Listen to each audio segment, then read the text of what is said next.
Eccoci qui, siamo rientrati con la diretta 049 49 06 054 se volete intervenire. Di che cosa stiamo parlando oggi? Parliamo in particolar modo di partorire in sicurezza, di punto nascite. Siamo all'ospedale civile di Venezia, siamo con l'US 3 della Serenissima. Allora, nella prima parte vi ha spiegato il direttore dell'unità operativa complessa Gianluca Cerri di quanto insomma sia in realtà una grande famiglia dove ci si supporta, anche ci si sopporta qualche volta, è vero? Bisogna essere un po' pazienti, no? Perché avete detto che vi conoscete da 5 anni.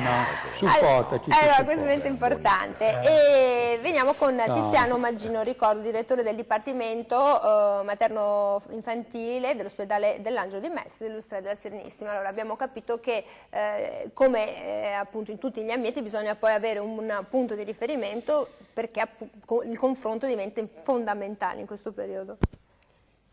Sì, parlando di punti nascita, allora farei un passo indietro.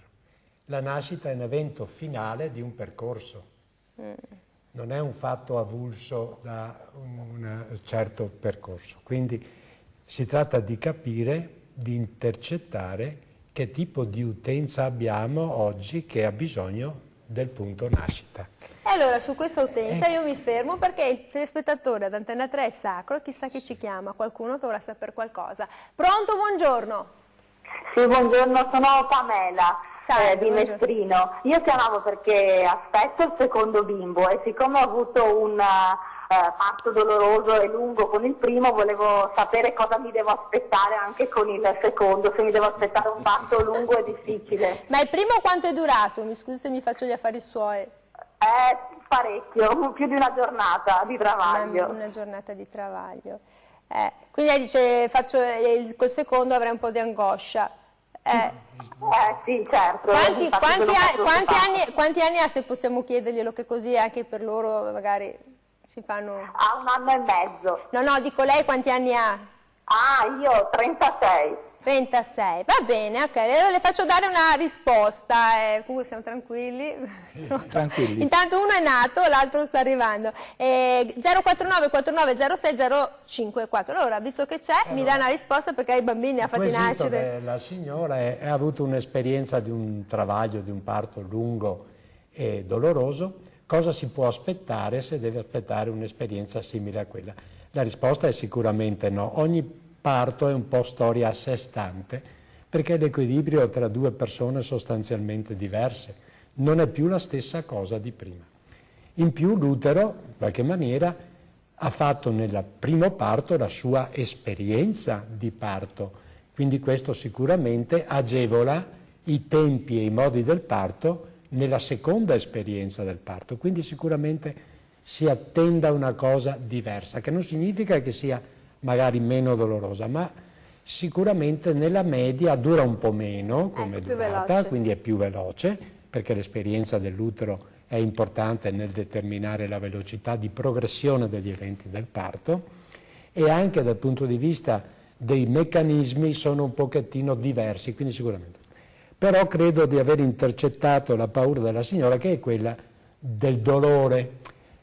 Allora, in rapporto alla sede dove lei deciderà di partorire, ci sono vari strumenti di intervento, di controllo del dolore, che si possono adottare. Intanto, la prima e più semplice è far mantenere alle signore la posizione più naturale che esse desiderano durante il travaglio, non obbligare intanto a una posizione costrittiva a letto, già questo è un qualche cosa di sufficiente. Poi molte delle nostre sale parto in Veneto in generale, non so dove, probabilmente a Padova, a Mestrino, potrebbe essere pure a Padova, Vicenza, c'è una grossa sala parto, ma comunque ecco, quasi tutte le sale parto del Veneto sono dotate per esempio di una vasca da parto che serve per il parto, non solo il parto in acqua ma anche il travaglio in acqua. Il beneficio del travaglio in acqua è assolutamente scientificamente dimostrato come efficace nel ridurre il dolore del parto e nell'accelerare i meccanismi di dilatazione del collo dell'utero.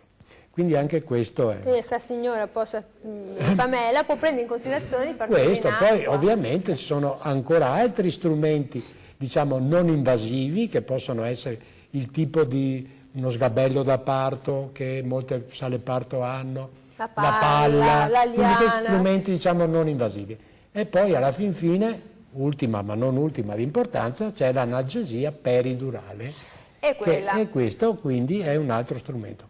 Quindi se abbiamo un'articolazione di strumentario ostetrico. Vabbè, sta assicurando la signora, perché ha detto è stato così lungo, così lungo. Allora, 049 49 06 054, siamo qua a disposizione, quindi ricordiamo, abbiamo Gianluca Cerri, che è il direttore dell'ostetricia dell'ospedale civile di Venezia, poi abbiamo Tiziano Maggino, che è il direttore del Dipartimento dell'area materno-infantile dell'ospedale dell'Angelo di Mestre, e poi sentiremo anche Maurizio Peter, che è il direttore della pediatria, sempre dell'Ustre della Serenissima. E quindi se dovete partorire come questa signora ci ha chiamato, oppure siete la mamma, la nonna, il papà, insomma volete delle informazioni, avete 3 specialisti a disposizione. Abbiamo fatto un passo indietro, perché io mi sono ricordata, si fa sempre un passo indietro, sembrava che stessimo andando avanti, abbiamo fatto un passo indietro, alle volte è meglio, eravamo lì, e punti in alto. Torno a quello che dicevamo, il parto non è un evento isolato, ma è un atto finale di un percorso. Allora bisogna capire che cosa c'è in questo percorso che precede il parto, perché qui si, para l'organizzazione sanitaria di come si affronta l'ostetricia. Quindi questo percorso addirittura comincia prima della nascita, addirittura con la visita preconcezionale. Bisogna far entrare le persone in un ambito di cultura di fare la visita preconcezionale, perché questo può comportare dei profili di rischio diversi. Magari preconcezionale, quando uno vuole avere un bambino, dice vado a vedere se è tutto in ordine. Non solo, ci sono dei test da fare, la storia clinica, l'anamnesi familiare, c'è una valutazione complessiva dei 2 soggetti che poi devono contribuire ognuno con i propri cromosomi a crearne un altro, che è importante sapere come storia individuale di singoli per vedere qual è il prodotto poi finale, che è quello congiunto. Come dice, magari porti il portatore della fibrosi cistica piuttosto che altre malattie. Altra cosa. L'altra cosa, lei mi attira le telefonate. Cosa le devo dire? La prendiamo subito, Tiziano Maggini. Porti pazienza. Pronto? Buongiorno. Buongiorno, sono Antonio da Dolo. Io avevo 2 quesiti. Prego. Come si fa a fare il parto in acqua? Nel senso, devo chiederlo quando entriamo in travaglio o devo chiederlo prima? Secondo quesito. E la seconda cosa è perché sembra che ci sia sempre un po' di reticenza nel fare l'epidurale. Fare l'epidurale. Bella. Chiaramente parlo per la mia compagna, io... Oddio, c'era solo Zeus che ha fatto la partogenesi di Minerva, ma dalla testa, questo io me lo ricordo da studi letterari. Grazie. La partogenesi me lo ricordo di Zeus. Questa le faccio dare una risposta dopo, allora siamo qui. Vada avanti. Rispondo? No, vada avanti e rispondiamo dopo. Certo, porti per lei, siamo questa è la bellezza della diretta, dei telespettatori. Abbiamo detto un percorso. Chi viene a partorire oggi è una popolazione diversa da quella che veniva 20 anni fa, 10 anni fa. Allora, il panorama, dico per la nostra azienda Ulstre, Serenissima Area, Venezia, Mestre, perché stiamo parlando di questo, 1/3 delle persone che viene a partorire non sono italiane native, quindi sono nate altrove. Di queste la maggior parte sono extracomunitarie, quindi è un ambiente adesso, la sala parto multietnica, quello che arriva. Di queste signore che vengono a partorire, circa da un 8 al 15%, da noi circa il 15%, hanno una gravidanza nata da un programma di fecondazione assistita.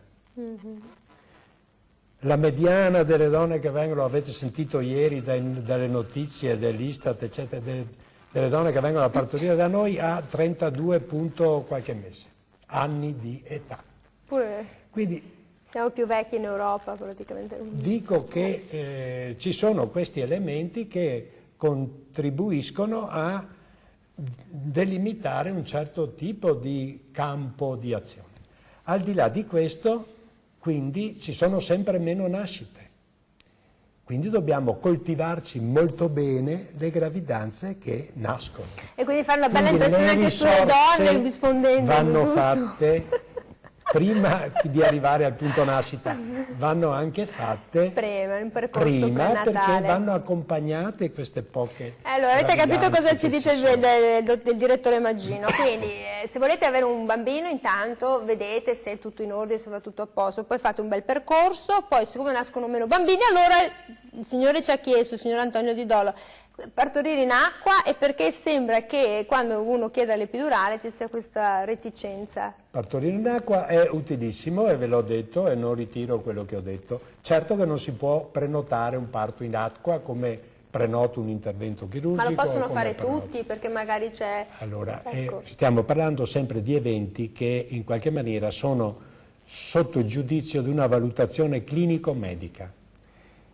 Le gravidanze si distinguono in profili di rischio diversi, e questa è un'altra partita che bisogna giocare, perché c'è il punto nascita di primo livello, il punto nascita di secondo livello, perché bisogna fare un triage di profili di rischio di quella gravidanza, che possono essere per problemi di patologie materne o per problemi di patologia della gravidanza stessa. Allora è bene che ogni gravidanza si concluda nel posto giusto per quel profilo di rischio. Quindi questo è il problema, diciamo, a cui la risposta è la rete per cui c'è l'ospedale di riferimento e gli altri ospedali. Questa rete serve per accogliere le gravidanze a rischio e lasciare negli ospedali spoke, come si chiamano adesso, i parti invece che sono a profilo di rischio più basso. Quindi certamente una gravidanza a rischio che va monitorizzata con un'intensità più alta non è adatta a fare delle procedure di parto naturale più semplici. Quindi dire voglio fare il parto in acqua certamente è una cosa che è legittima da aspettarsi se quel travaglio si presenta fisiologico e normale. Sente, allora abbiamo capito che sperando che sua moglie abbia una gravidanza bella, poi bisogna anche vedere quanti bambini nascono, perché poi c'è questo mistero della luna piena, luna non piena, e bisogna vedere che tutti prenotano quel giorno, c'è la luna calante, crescente lì, è tutto un affollamento nella sala. Allora, perché c'è un po' di reticenza nel fare l'epidurale, secondo lei? Non è una reticenza, è che abbiamo un bagaglio di metodologie non invasive, anche da provare prima, che è bene che per i tempi del parto dettati ci deve essere un po' di fiducia con gli operatori, altrimenti è sempre un pregiudizio che non vogliamo fare quello che è utile alle persone. Anche perché mi ha detto nascono meno bambini, è bene che ci preserviamo la donna. Abbiamo un bagaglio di cose che l'ostetrica e l'arte ostetrica, non dico neanche il medico, l'arte ostetrica può mettere in atto per fare una analgesia, che è bene che venga fatta, anche perché la peridurale è utilissima, è splendido, ma non può essere fatta fin dall'inizio del travaglio, non agisce. Quindi va fatto in determinati tempi e modi. Quindi è sempre una valutazione clinica che va fatta sui tempi e modi in cui inserire un provvedimento analgesico rispetto all'altro.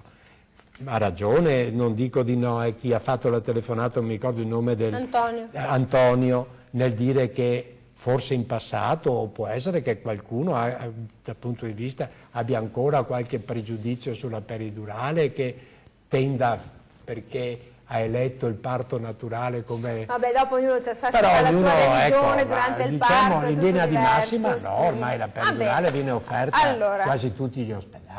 Fa parte dei livelli essenziali, degli standard, dei e quindi questo giustamente, lo dice anche l'Organizzazione Mondiale della Sanità, è fondamentale. Allora a un certo punto nasce il piccolino e bisogna che ci sia il pediatra che controlla tutto, a parte che adesso, giusto per spezzare un attimo, con questi nomi poi, lei che è pediatra da tanto tempo e ci sono stati chi ha chiamato Esto Lucifero e questo Messia, poi tante Apple, Blu, Oceano, è un lavoro difficile anche solo per quello, perché quando dicono è nato blu, dice ma maschio o una femmina, perché non si sa più qua poi dopo com'è, no?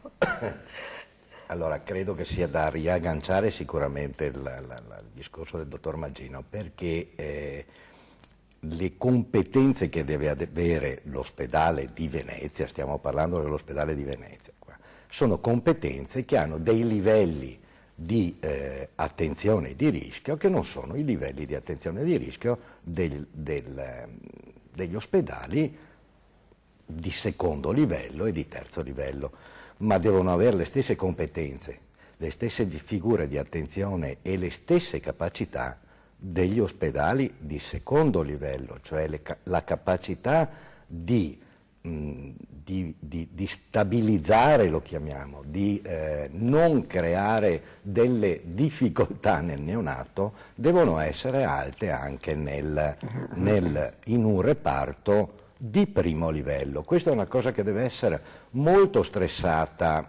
E come si fa? Perché non è un problema numerico tout court, no? È un problema di gestione della qualità.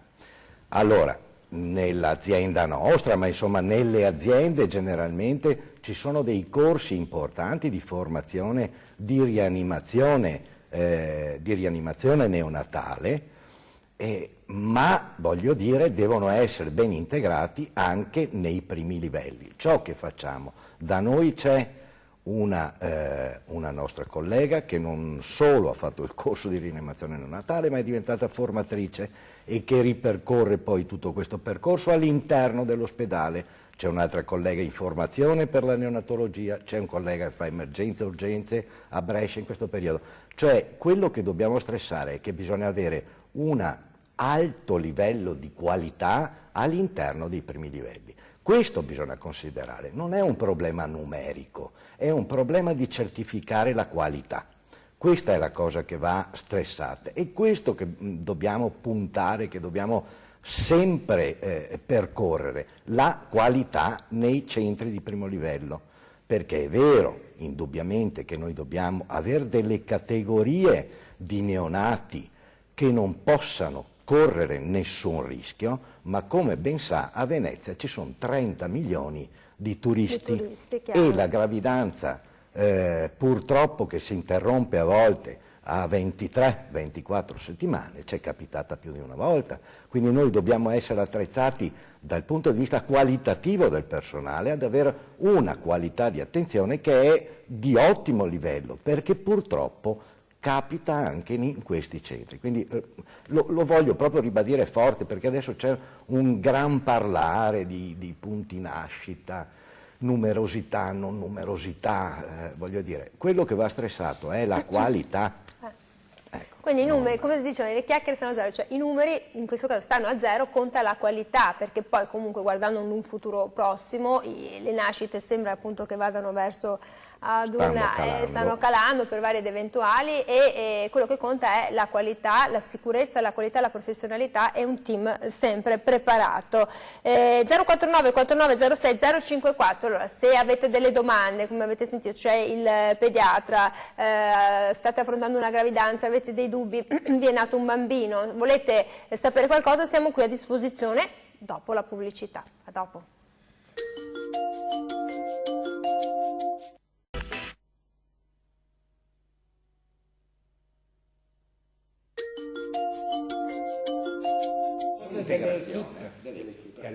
Eccoci qui, siamo tornati in diretta. Avete sentito tutto questo chiacchiericcio, era un simposio medico sulla questione della preparazione, perché poi mi piace perché i dottori vengono, ci mettono la faccia, l'impegno, sono a disposizione e come avete capito cosa conta? Fondamentalmente è la qualità, la preparazione e anche il tramandare la conoscenza e l'esperienza.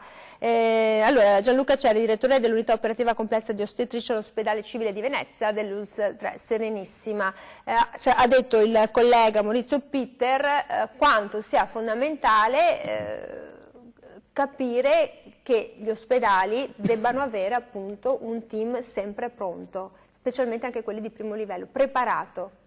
Ma i medici, gli ostetici, gli infermieri che lavorano in un centro di primo livello, di per sé è personale preparato, d'accordo? Certo, una cosa è vedere un certo numero di parti, un'altra è un numero inferiore di parti. È qui che entra l'integrazione con il centro di riferimento, che oggi viene chiamato con un inglesismo centro hub. Noi abbiamo come punto di riferimento, ripeto, non è una stampella, dell'ospedale di Venezia. Noi sappiamo cosa facciamo, sappiamo cosa dobbiamo fare, come diceva anche il dottor Pirter, nelle situazioni di urgenza, addirittura di emergenza. Poi la famosa expertise del personale, sia medico che non medico, quindi ostetriche e infermiere, vengono mantenute d'accordo con i corsi teorici svolti e preparati e caldeggiati dall'azienda stessa, ma anche tra l'integrazione professionale, giornaliera delle equip. Ecco che si chiude il cerchio, ecco che allora non è, senza offesa per nessuno, una questione di numeri, è questione come te tieni il personale di quel punto nascita di primo livello addestrato, pronto a prendere in considerazione tutte le possibilità di quel parto. Deve sapere cosa fare, ma lo hai solamente se c'è un'integrazione con il centro di riferimento. Questo è, mi viene da dire, la nuova frontiera della sanità. Se non ci si integra e se continuiamo ad andare ognuno per fatti suoi, non porta a casa nessun buon risultato. Ed è questo che noi non vogliamo fare, ed è per questo che noi abbiamo un rapporto sempre costante di addestramento teorico-pratico con il nostro centro di riferimento, che poi non è un centro di riferimento solo di Venezia, sennò sembra che solo Venezia abbia bisogno del centro di riferimento. Certo.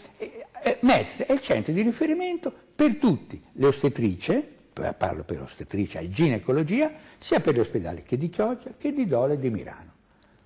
Quindi c'è una compartecipazione e una condivisione di programmi, protocolli, professionalità ed esperienze. Così si chiude il cerchio, secondo noi. Secondo lei, senta, adesso le faccio una domanda perché poi la chiederò anche loro, ma quanti bambini ha fatto nascere? Ha fatto un calcolo?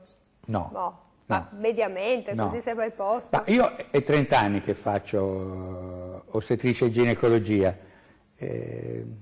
Mi mette in difficoltà. Vabbè, bisognerebbe contare quanti confettini ha ricevuto, quante... No, quelli ne ho mangiati tanti, sì, anche perché per fortuna in ogni confezione ce n'è più di una. Magari la condivisa, no, sì. Perché poi questo diventa tanti. E ogni volta, se ne parlava anche prima, certo. No? Ci sono delle situazioni in cui veramente vince il romanticismo, non... Diceva mi tolgo il camice e... Sei senza camici diventa... Insomma, un evento nascita è sempre un evento nascita. Signori, è la cosa più bella del mondo perché è il futuro. Una nascita è il futuro, punto, basta. Almeno io la vedo così.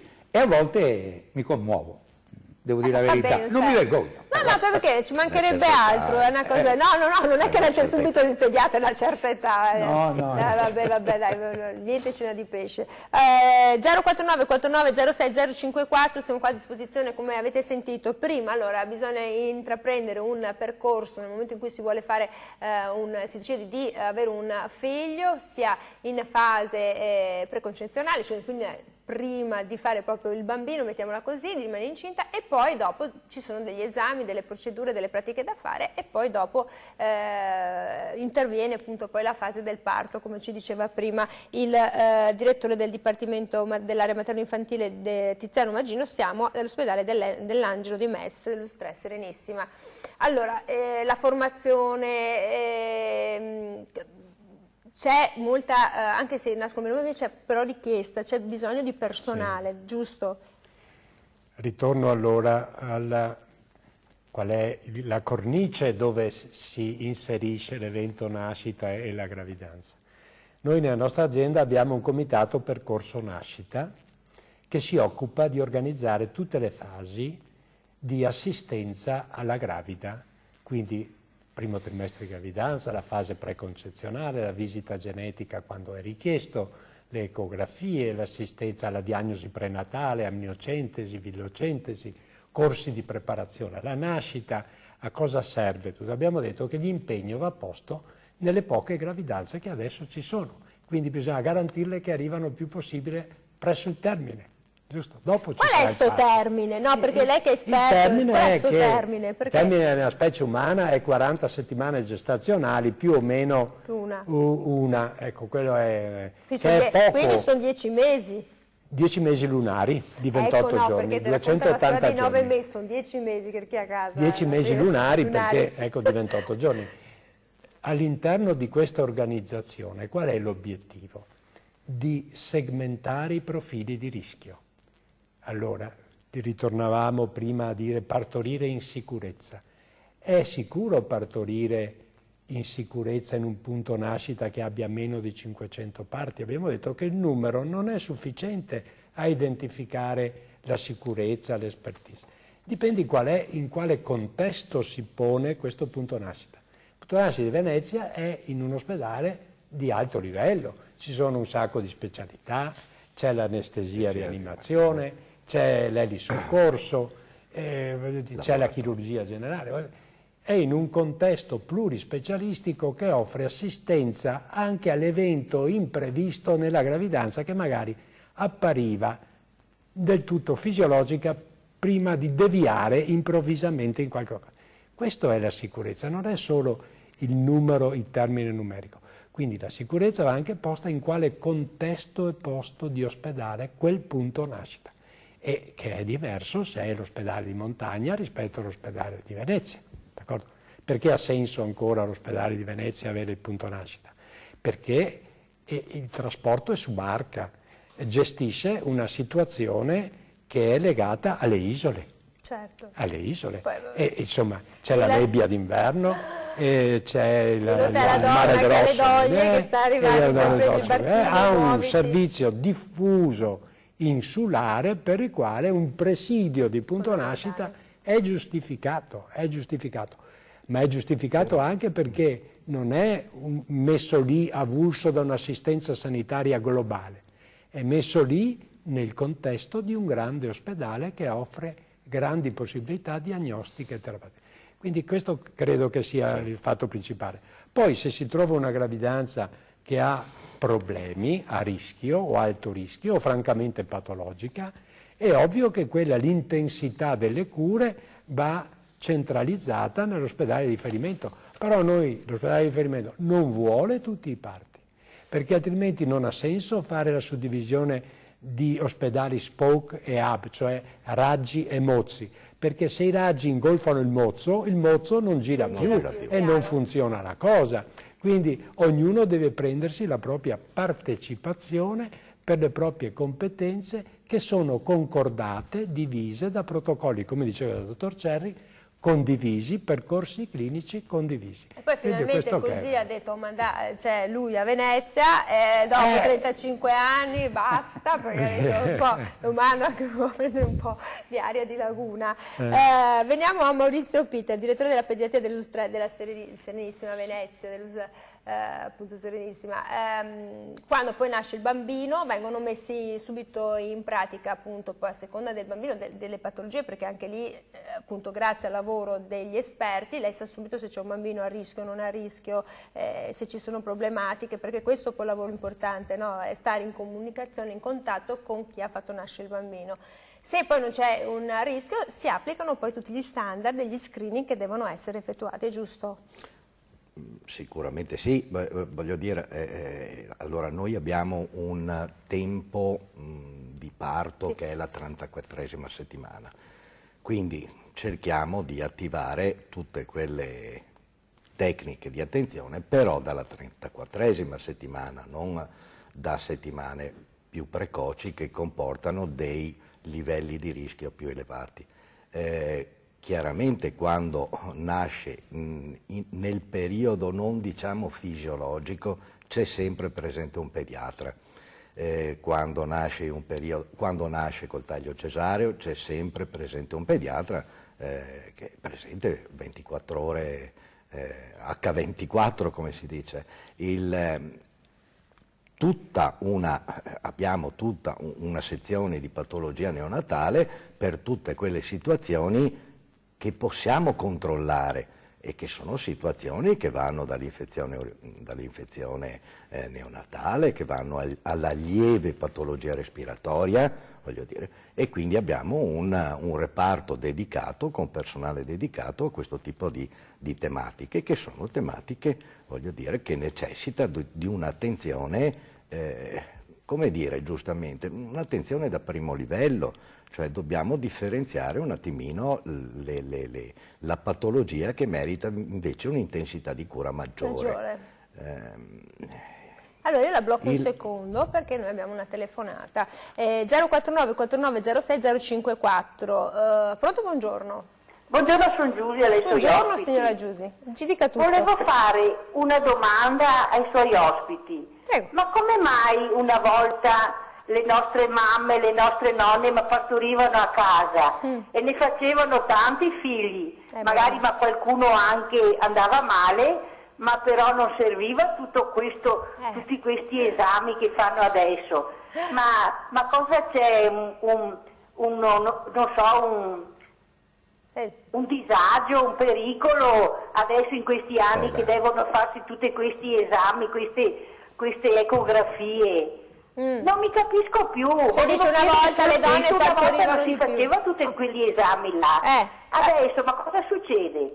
Allora, signora Giusi, grazie, le faccio dare una risposta da Maurizio Pitter. È vero anche che nascevano tanti, morivano anche tanti bambini, tanti. Allora, e tante donne morivano di parto. La mortalità infantile in Italia è fra le più basse del mondo. Ci sono stati dei percorsi di qualificazione degli esami e degli approcci terapeutici che hanno modificato radicalmente la mortalità del neonato, ma anche del bambino, santo cielo. Per cui, voglio dire, è indispensabile avere un percorso nascita qualificato e competente che va a valutare tutte queste tematiche, tutte queste problematiche che possono accadere in un percorso di nascita che è sicuramente fisiologico, ma che molto spesso ha delle situazioni in cui bisogna intervenire, voglio dire, per cui l'attivazione di alcuni protocolli di esami, le ecografie servono a prevenire maggiori disagi. Non è solo la mortalità, ma anche la grave morbilità. Il mio interesse, che è un interesse di nefrologo o pediatra, voglio dire, ma quanto è cambiato il mondo delle uropatie malformative con l'ecografia. Con la un tempo aspettavamo i 6-7 anni, adesso i ginecologi ce li sfornano già con la diagnosi, siamo già pronti ad intervenire, ma basti pensare anche all'acido folico, voglio dire, prima di partire di pensare addirittura di partire con una gravidanza, quanto ha cambiato i danni neurali, i danni della colonna, la spina bifida. Questo è un aumento di conoscenze. Non è che c'è un'esagerazione, rispondiamo alla signora, non è che stanno esagerando. Ma questi sono, i LEA sono previsti i livelli di qualità, li chiamo io, perché sono livelli di qualità questi, che prevengono la malattia, la prevengono certe volte la malattia. Per cui credo che siano assolutamente non so come dire, ma anzi da insistere nel farli attivare con costanza. Anzi, magari anche di attivarne di nuovi se è necessario. Se fosse necessario, perché no, voglio dire. Però insomma hanno ridotto e siamo a un livello di mortalità che è un livello dei paesi poi abbiamo ricordato prima quante donne morivano di parto, quanti bambini morivano entro l'anno di età e dentro i 14 anni, cioè ne facevano 15, ne restavano 7 magari in vita. Sono racconti che abbiamo sentito, sono ancora vivi nella nostra memoria. 049 49 06 054, noi andiamo in pubblicità, torniamo subito dopo. Vi ricordo, avete deciso di fare un bambino, siete così coraggiosi, volete invece delle informazioni, aspettate un bambino, avete avuto un bambino, qui ci sono 3 grandi professionisti. Torniamo dopo.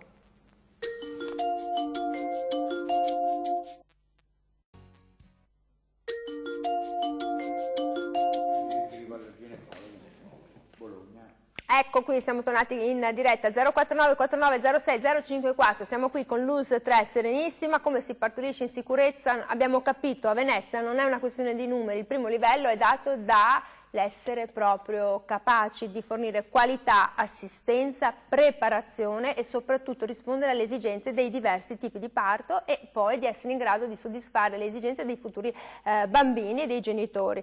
Allora lei, io l'ho vista come a scuola alzava la manina.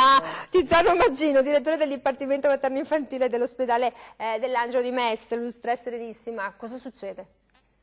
Ha detto il dottor Peter che l'aver portato tutti i parti in ospedale, la signora parlava di parti a casa, no? Sì.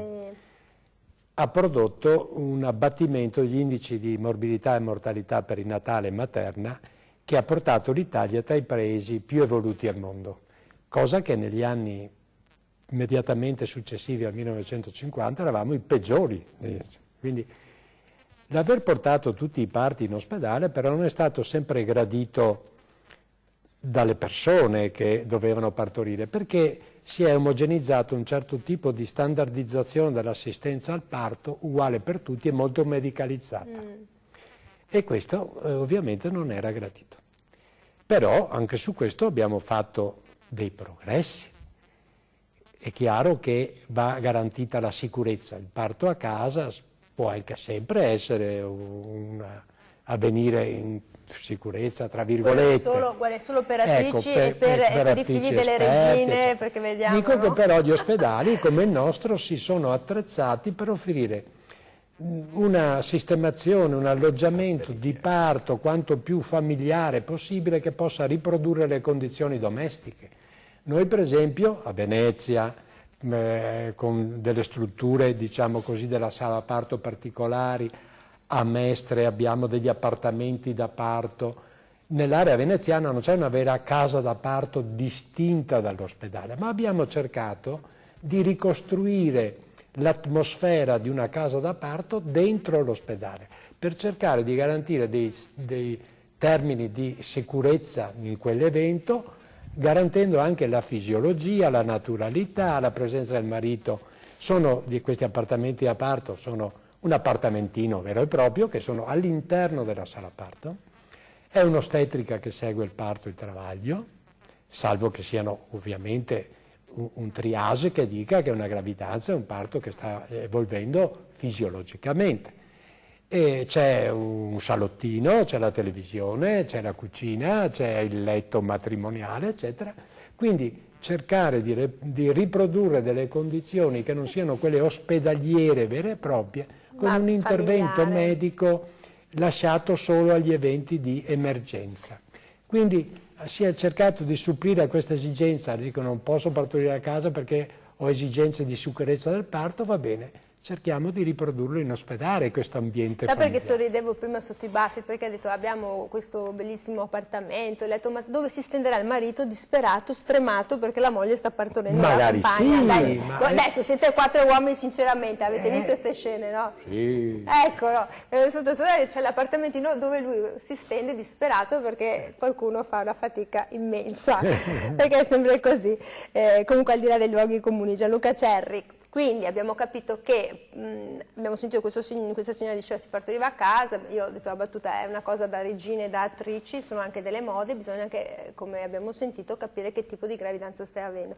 Sta andando tutto bene, va tutto per il meglio, bisogna sempre comunque poi rapportarsi alla persona che è davanti. Sono diventate più esigenti queste donne che partoriscono nel tempo? Allora, la gente è sempre più informata. A volte anche un po' disinformata, d'accordo? Figuriamoci se una famiglia, perché poi noi prendiamo la mamma, la gravida, senza togliere niente alla gravida. La gravidanza è un evento bellissimo che però riguarda una famiglia. Figuriamoci se tutti gli appartenenti a questa famiglia non studiano la gravidanza, d'accordo? Fanno bene. Quindi logicamente le persone vengono da te sapendo già che cos'è una gravidanza, come si svolge il parto, come si svolge il periodo espulsivo, com'è l'assistenza neonatale, l'assistenza pediatrica. Quindi questo, come si diceva proprio prima, ha portato anche a un cambio di passo da parte del ginecologo.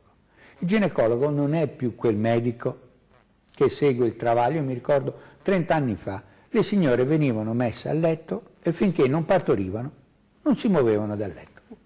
Poi abbiamo capito, perché anche noi non sembra, ma ci impegniamo nel nostro lavoro, che tutto, come si suol dire, è perfettibile. Ci abbiamo ragionato sopra, ecco quindi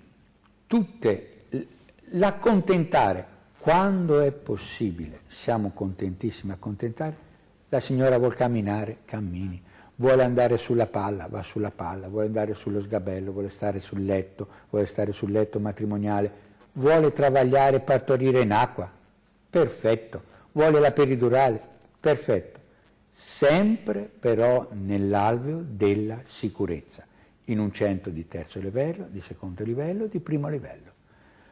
Ha detto bene la signora, il parto a casa si può fare, bisogna scremare molto la gravidanza che può essere espletata a casa. L'ha detto la signora, prima c'era una mortalità e una morbilità, diceva anche il dottor Peter, molto più elevata. Questa riduzione di mortalità e morbilità dei bambini è, tra virgolette, permettetemi il termine, è stata pagata forse eccessivamente con l'ospedalizzazione, con la medicalizzazione. Ora, raggiunti questi standard, abbiamo fatto un grosso passo avanti nel ridurre la medicalizzazione, ma sempre con l'occhio, l'orecchio e la testa alla sicurezza della gestante e del bambino, perché noi abbiamo da curare 2 pazienti, e che 2 pazienti. Avete capito? Allora, io devo chiudere, però Maurizio Peter, quindi abbiamo questi 2 super esperti le fanno prevenire il bambino, e allora cosa controllate subito? Perché la gente è curiosa, perché a un certo punto il bambino sparisce. No, sparisce, abbiamo scoperto, ieri ho visto la foto di un buco nero, che l'hanno mostrato il buco nero, adesso c'è il rumini, ma però lo prendono e ve lo portano, gli fate degli esami, questi sono importanti, giusto? Allora, l'audiometrico, ecco. Intanto è cambiato molto l'atteggiamento degli anni scorsi, ormai insomma si tratta di quasi 10 anni, voglio dire. Adesso c'è quello che si chiama rooming, che è tenere il bambino al letto della mamma. Fondamentalmente questo è il percorso che viene fatto in quasi tutti gli ospedali, voglio dire. Addirittura sa che Mestre per prima è diventata Baby Friendly Hospital, noi stiamo facendo il percorso, voglio dire, per il Baby Friendly Hospital, ma in ogni caso, voglio dire, c'è un tentativo di rendere sempre di più il parto un atto fisiologico come dovrebbe essere, e con il bambino che deve essere immediatamente attaccato alla madre, anche per favorire l'allattamento. Quindi anche nei cesarei adesso attacchiamo il bimbo alla mamma, quindi non solo nei parti naturali, quindi c'è stata un'evoluzione su questo enorme, cioè sempre di meno noi abbiamo i nidi occupati. I nidi occupati li abbiamo quando c'è un attimino di sensazione che possa il neonato aver bisogno di un'attenzione particolare, o nei casi in cui il bambino debba essere ricoverato in patologia neonatale, anche se in patologia neonatale è aperta. Quindi non c'è una restrizione d'orario come c'era un tempo, sono cambiati completamente gli atteggiamenti in queste situazioni qua. Cioè, se ve lo portano via perché vogliono fare una prova, una cosa, è solo per quello, allora, e basta. Il primo passo è attaccarlo alla mamma, e attaccarlo alla mamma vuol dire che resta attaccato alla mamma anche un'ora, attaccato alla mamma, con l'attenzione dell'infermiera o dell'ostetrica che controlla i parametri vitali, che lo controlla da lontano se tutte le condizioni vanno bene, poi può portarlo un attimino per le attenzioni del caso, che vuol dire anche fare alcune cose, vuol dire pesarlo, misurarlo, fare la profilassi. Fare la profilassi oculare, perché si fa una test profilassi audiometrico, oculare, fare la profilassi antiemorragica, si chiama, con questa vitamina K. Alcune cose vengono fatte, ci sono degli atti medici che devono essere compiuti. Allora, io devo chiudere, allattamento al seno, diciamo, sforzandosi, anche se uno fa fatica, minimo 3 mesi, 2 mesi? Lo suggerisce? L'allattamento al seno non c'è un limite vabbè, diciamo, orario. Uno si sforza perché dice se è possibile l'allattamento al seno, almeno se fosse possibile i 6 mesi noi lo auspichiamo. Ecco. Se poi questo non è possibile non andiamo con il mitragliatore a casa della mamma, poveretta, però possibilmente questo è. Anche perché poi c'è tutta l'alimentazione, adesso è un'alimentazione che è cambiata, non è più con l'integrazione delle pappette a un certo orario, a un certo mese. Su richiesta. Ma è brava su richiesta. Io devo chiedere, perché su richiesta la regia mi dice che devo chiudere. 049, no, anzi vi saluto perché assolutamente. Io ringrazio tutti quelli che ci hanno chiamato, chi ci ha guardato, chi ci guarderà in replica. Ringrazio Gianluca Cerri, direttore dell'unità operativa di ostetricia all'ospedale civile di Venezia, Ulstra Serenissima, per essere stato con noi. Grazie a voi. Ringrazio davvero molto Tiziano Maggino, direttore del Dipartimento Materno-Infantile dell'ospedale dell'Angelo di Mestre, sempre dell'Ulstra Serenissima in Venezia, grazie. Grazie, è stato e un ringrazio piacere. Maurizio Pitter, direttore della pediatria dell'Ulstra Serenissima di Venezia. Come sempre ore 13 torna domani e noi magari ci rivediamo in replica. Arrivederci.